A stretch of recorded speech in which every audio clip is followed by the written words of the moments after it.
बे समाव स्टुडियोआव आं सन्दना इस्लारि बर' थुनलाइ आफादनि 61थि बोसोरारि जथुम्माजों लोब्बा लाखिनानै बर' थुनलाइ आफादनि नेरसोन खाम्फा गायसनदों।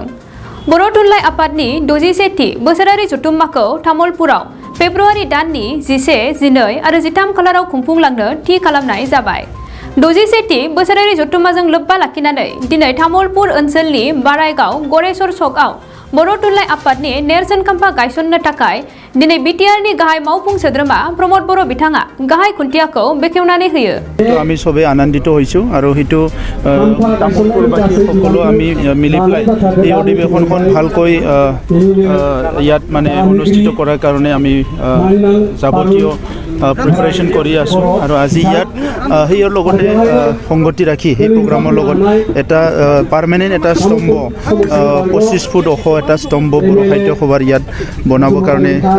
ঠিক কৰিছে। ইয়াৰে আজি আধাৰশিলা স্থাপন কৰিছে। মই আশা কৰিছোঁ যে এই স্তম্ভখন সুন্দৰভাৱে নিৰ্মিত হ'ব আৰু বড়ো সাহিত্য সভাৰ প্ৰতি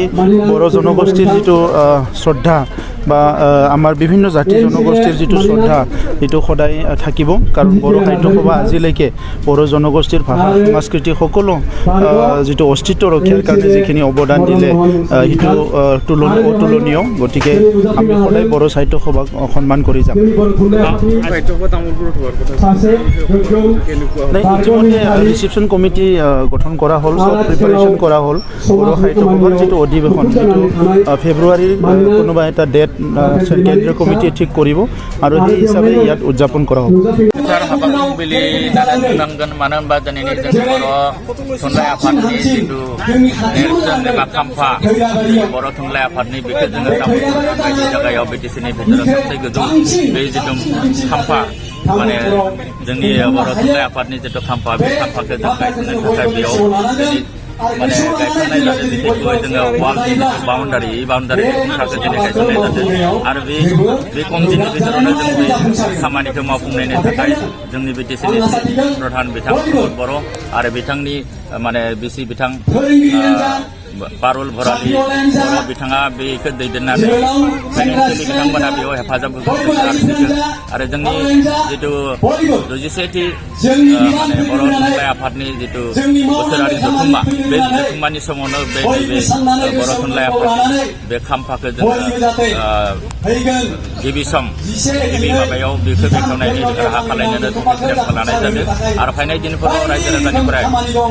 61थि बे जथुम्माखौ जाहाथे जाफुंसार होनायनि बेलायाव रायजो राजाया जाहाथे मदद होयो बेखौ जों खावलायनाय थाबाय। लोगोसे जोङो आखा खालामदों जोङो फैनाय दिनाव जिथु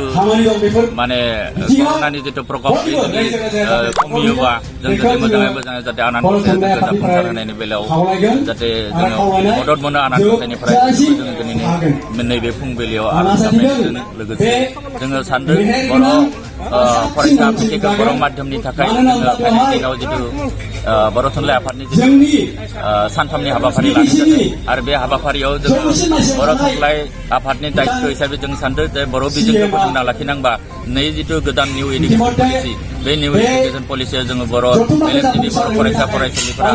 माबायदि बे शिक्षाखौ लानो हागोन आरो बिनि थाखाय जोङो सेमिनारनि गेजेरजों एक्सपार्टफोरखौ लाबोनानै सावरायनायनि गेजेरजों जोङो सांग्रां जानो थाखाय सांग्रां जानो थाखाय मदद मोनगोन होननानै जों बे सेमिनारखौ लानायनि थाखाय सेन्ट्रेल आफादखौ जों खावलायनाय जादों। दासिमथ' जायाखै खिन्थु प्रसेसखौ जों सोलिदों। दा जोङो रायलायनाय मथे सेन्ट्रेल आफादनो जोङो दैथायहरदों। जोंनि कमिटिनिफ्राय भारतनि बर्तमान राष्ट्रपति बिथां रामनाथ कोविंद खावलायदों माने सेन्ट्रेल आफादनि जरियते आरो बिटिसिनि जरियते बिथांखौ खावलायनाय जागोन आरो चिफ मिनिस्टारनि जरियते आरो मानगोनां जोंनि बर'नि सासे केबिनेट मिनिस्टार गिदिर ब्रह्म सारनि जरियतेबो जोङो बिथांखौ मानगोनां राष्ट्रपतिखौ जों खावलायनाय जागोन आरो बेबायदि राहानि गेजेरजों जोङो बे जथुम्माखौ मोनसे मेहेरगोनां मोनसे अबस्थायाव लाबोनो हागोन होननानै जों साननाय जादों। गेवलां organic integrated farming and research centre private limited बेयाव रासायनारि हासार बाहायालासे मिथिंगायारि हासारल' बाहायनानै मैगं थाइगंफोर दिहुननाय जायो, जेरै आलु, लाव, फान्थाव, जोगोनार, कफि, सबायबिमा, थाइबें आरो गोथां मैगं, लाइ, लाफा, मुला, दुन्दिया बायदि गासै बोथोरनि अर्गेनिक मैगं थाइगंखौ मोननो हायो। बे अर्गेनिक मैगं थाइगंखौ क'क्राझार नोगोरनि सुबुंफोरा खुदमथलायाव थानाय गलापी टेन्ट हाउसनि साखाथिनिफ्राय मोननो हागोन।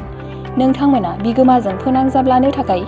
8638399746 जानबुं नाम्बाराव कल खालामनो हागोन।